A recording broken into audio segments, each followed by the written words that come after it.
कांग्रेस ने ज्योतिषपीठ के शंकराचार्य स्वामी अविमुक्तेश्वरानंद सरस्वती को संगम में स्नान से कथित तौर पर रोके जाने की निंदा करते हुए सोमवार को भारतीय जनता पार्टी की ट्रिपल इंजन सरकार पर एक संत का अपमान करने का आरोप लगाया है और कहा है कि प्रधानमंत्री नरेंद्र मोदी को इस मामले में हस्तक्षेप करना चाहिए। आपको बता दें कि पार्टी के मीडिया विभाग के प्रमुख पवन खेड़ा ने कहा है कि पूरा देश देख रहा है कि भाजपा के शासन में राष्ट्रीय स्वयंसेवक संघ के प्रमुख मोहन भागवत को Z+ श्रेणी की सुरक्षा मिलती है, लेकिन एक शंकराचार्य के साथ इस तरह का सलूक किया जा रहा है। शंकराचार्य स्वामी अविमुक्तेश्वरानंद जी साफ कह रहे हैं कि सनातन परंपरा के अनुसार उन्हें विधिवत गंगा स्नान करने दिया जाए, लेकिन सवाल यह है कि क्या अब भारत में मां गंगा में स्नान करने के लिए भी सरकार से अनुमति लेनी पड़ेगी? क्या आस्था भी अब परमिशन आधारित हो गई है? कांग्रेस नेता पवन खेड़ा ने इस मुद्दे पर तीखा सवाल उठाते हुए कहा है कि मोदी सरकार में जो लोग सत्ता की तारीफ करते हैं उनके लिए लाल कालीन बिछा दिया जाता है, लेकिन जो संत सवाल पूछते हैं, परंपरा की बात करते हैं,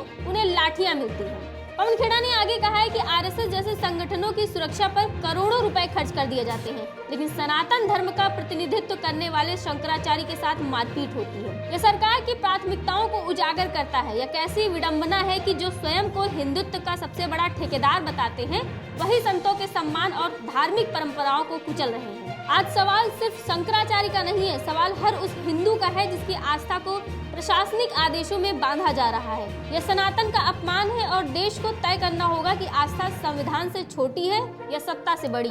पवन खेड़ा ने आगे क्या कुछ कहा, आप भी सुनिए। अब स्वामी अविमुक्तेश्वरानंद जी सिर्फ इतना ही तो कह रहे हैं कि सनातन की परंपरा के अनुसार विधिवत स्नान उन्हें करने दिया जाए। कहते हैं साहब अनुमति चाहिए, मां गंगा में स्नान के लिए अनुमति चाहिए। भारत में रहने वाले किसी भी व्यक्ति को क्या मां गंगा में स्नान के लिए अनुमति लेनी पड़ेगी? और ये तो हिंदुओं के संत शिरोमणि हैं, इनको अनुमति लेनी होगी अजय सिंह बिष्ट से कि मैं गंगा में स्नान, और ऐसा स्नान जो पुरातन समय से चला आ रहा हो। खुद स्वामी अविमुक्तेश्वरानंद जी कहते हैं कि 40 साल से तो वो कर रहे थे, उनको अनुमति नहीं है और उनको अनुमति लेने की जरूरत क्यों पड़ेगी? मां गंगा किसी की बपौती है? जो इनके गुणगान करता रहे उसके लिए वीवीआईपी, अडानी अंबानी के लिए अलग, जैसा कि कल मैंने आपको बताया महाकुंभ में व्यवस्था।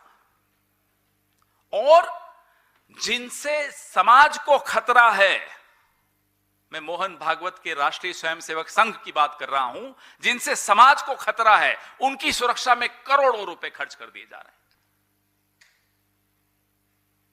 असली जो संत हैं, जो हिंदू धर्म का प्रतिनिधित्व करते हैं, उनके साथ ये हालत। आपने देखा कि उनके एक बुजुर्ग शिष्य को, 85 वर्षीय शिष्य को जूतों से मारा गया, राजदंड किसी का छीन लिया गया, पालकी का अपहरण कर लिया गया। और जो नकली हैं, जो स्वयंभू है, जो अपने आप को ठेकेदार बना के चलते हैं, जो समाज के लिए खतरा हैं, वो Z+ सिक्योरिटी लेते हैं। उनके लिए ASL होती है जैसे प्रधानमंत्री के लिए होती है। ये औकात आप जिनके वोट से, जिनके समर्थन से आज इठलाते हुए घूमते हैं, उनकी ये हालत करते हैं।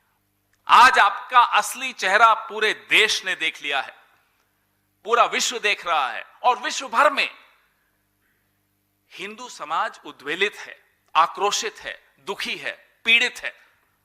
दर्द है हम सबके दिल में।